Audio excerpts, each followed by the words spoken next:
Our South Shore adventures continue. If you missed the first part, I will link it in the upper right corner. Our next stop was at Sólheimajökull Glacier. As a part of our South Shore tour, we reached the viewing point, but there are also tours where you can actually go ice climbing, glacier walking, or even ice cave exploring.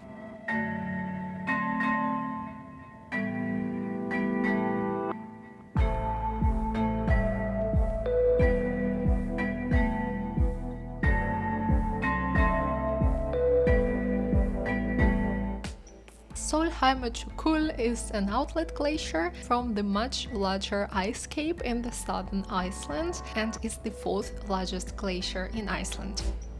This ice cape hides the Katla volcano, one of Iceland's most powerful and active volcanoes. If Katla erupts, it could cause massive glacial floods. Like many glaciers worldwide, Sólheimajökull has been rapidly retreating due to climate change. It has shrunk hundreds of meters over recent decades. As it retreats, a new lagoon is forming at the glacier's base. This is a visible sign of the warming climate.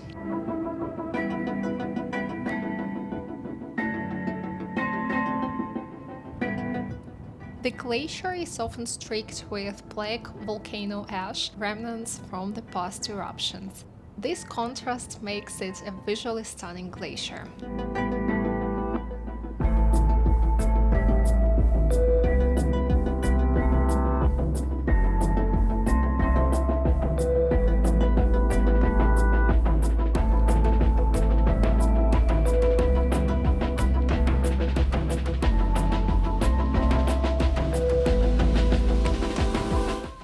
When visiting the glacier, it's important to keep in mind some safety instructions. Ice chunks can break off and create dangerous waves in the lagoon. The area in front of and around the glacier often contains glacial sediments that can act like quicksand. Stepping in the wrong spot can cause you sink unexpectedly. That's why always stick to the marked trails and paths used by guided tours and never walk on muddy-looking flats or wet black sand areas that aren't clearly solid.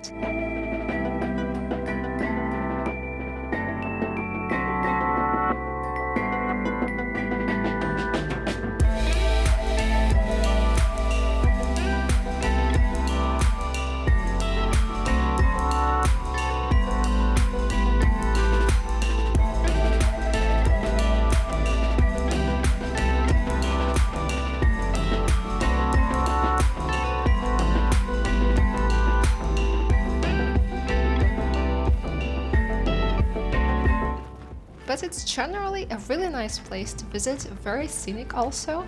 There is a parking area nearby, which means you can also easily reach it by car.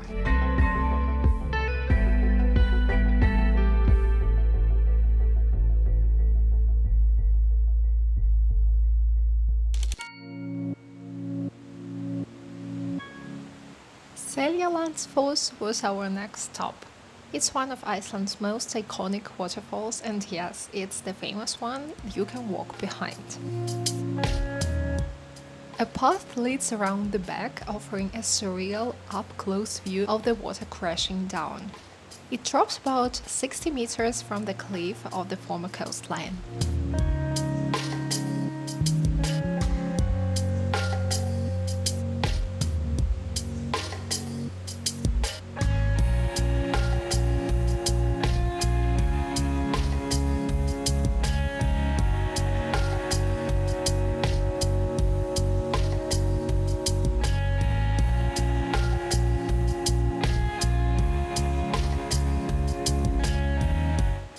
It's one of the most photographed waterfalls in Iceland, and for a good reason. The view from behind the waterfall creates a natural frame that makes for stunning shots. But here comes a but. The water flow is powerful and it's always pretty wet out there, so bring some kind of cloth with you to wipe your camera lens. Also make sure that your camera is weather sealed, later you will see why.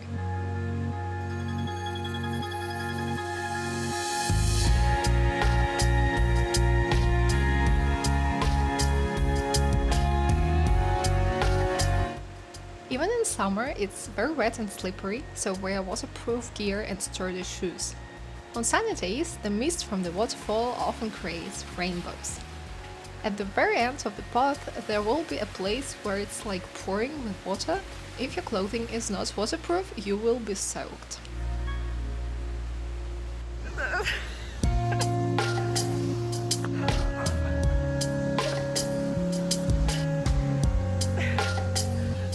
We were behind.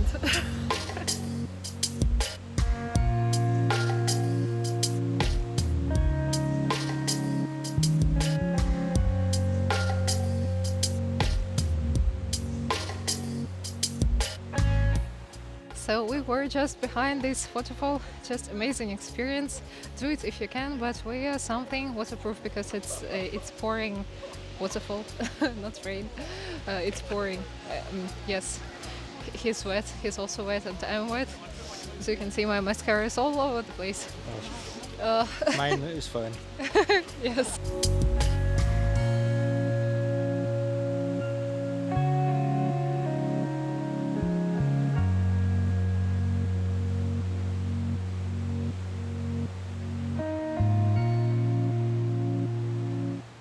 So, near this super famous waterfall is apparently another one hidden behind the rocks and the caves, and we are power walking to it because our bus departs in 40 minutes. The name of this hidden waterfall is Gljúfrabúi, I think. It's partially hidden behind a cliff and tucked inside a narrow moss-covered gorge. It's a short walk, around 150 meters from Seljalandsfoss.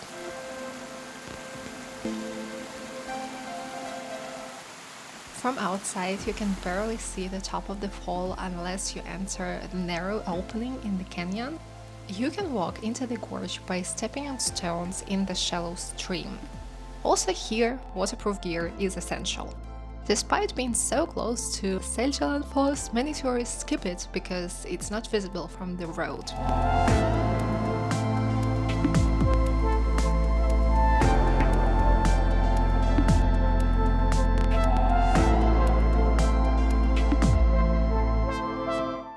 I hope you enjoyed our beautiful South Shore adventure. If so, don't forget to subscribe and give me a thumbs up.